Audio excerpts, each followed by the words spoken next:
HSV, Tickford, old racing rivals, Aussie performance icons, some might say. But HSV and Tickford dual cab 4x4 utes? Are they kidding? These two enthusiast brands have been known for their performance-focused cars for years, but dual cab utes is where people are spending their money these days. So it makes a lot of sense for brands like HSV and Tickford to have their way with the donor vehicles from each of those sheds. We're talking about the Holden Colorado and the Ford Ranger. The two models we have are the HSV SportsCat and the Tickford Ranger, both of which take different approaches to offering ute buyers a high-end alternative to the regular double cab brigade. And when I say high-end, I mean it. The HSV SportsCat starts at just over 60 grand, and that ranges up to more than 70 grand on the road for the SportsCat Plus model. Our version is the entry-level SportsCat, but with an automatic transmission, and it brings plenty of changes over the Z71 Colorado that it's based on. Things like 18 by 10 inch alloy wheels with Cooper Sports all-terrain tyres and retuned sports suspension appear in the regular SportsCat. It has more aggressive body styling as well, with widened guards, a bespoke grille and front bar, LED driving lights up front, plus a wider stance, and it sits higher than the regular Colorado too, with a huge 251mm of ground clearance thanks to its raised sports suspension. It even has front strut braces. At the rear there's a restyled tailgate and a standard hard tonneau cover. If this isn't leery enough for you, then the even more modded SportsCat Plus could be a better option. And there have been some changes on the inside too, including jasmine leather and Windsor suede seats, whatever that means.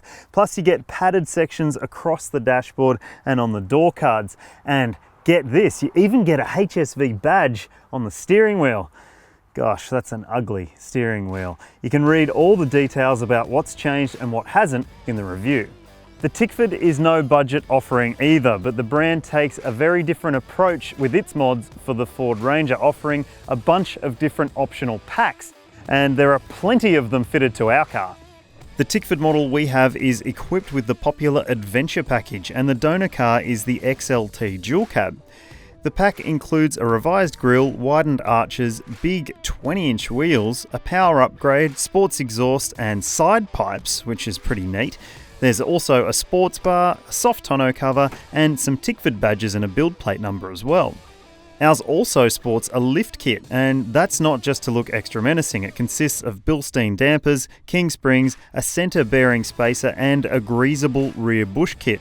There's an optional black pack, and it has the Tickford sticker pack. We asked Tickford about the ground clearance for its raised up Ford Ranger, but there's no such thing. They don't have a figure for us. But it looks pretty high and it sits pretty high.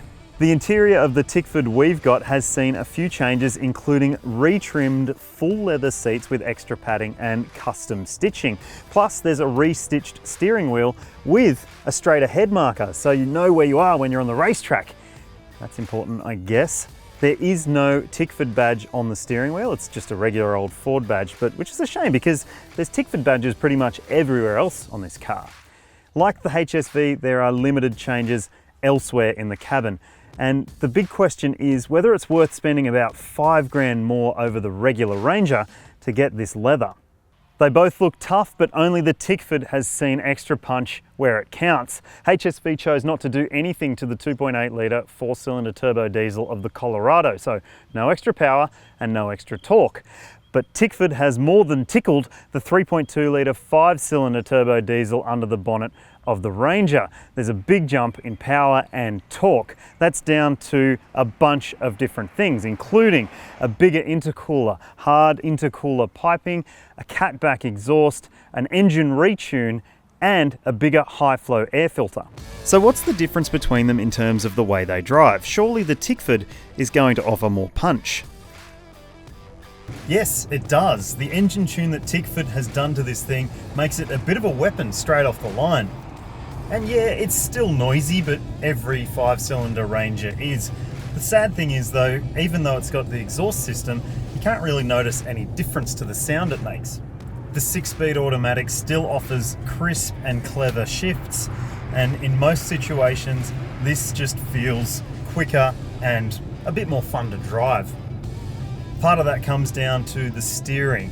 It's the same Ranger steering system, electric and very light at low speeds, but the assuredness that you get when you're turning the wheel is excellent. It just feels more pinpoint accurate than the Colorado.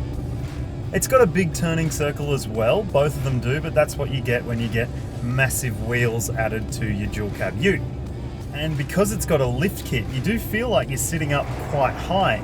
There is an impact on the ride comfort though. It does feel a little bit sharper over small bumps, and you notice that a lot when you're just touring around town like we are now.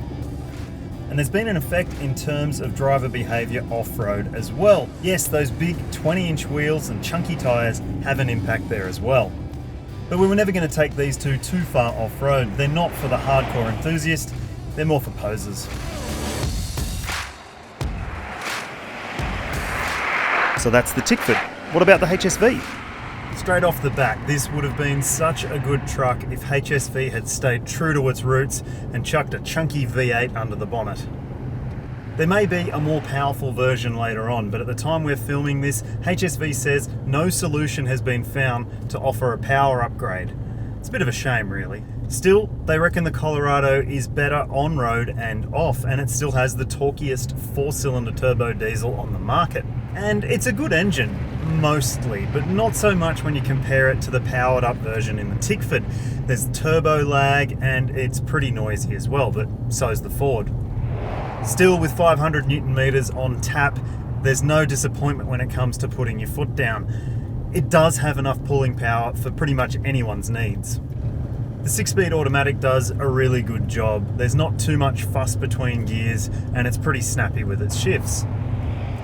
And while the regular Colorado doesn't necessarily set the world on fire in terms of its handling, the HSV version offers a much improved drive character.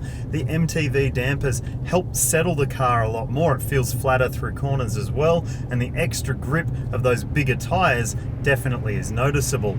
Plus, they've even retuned the electronic stability control so you can have a little bit more fun. I've got to say, the brake pedal feel is terrible.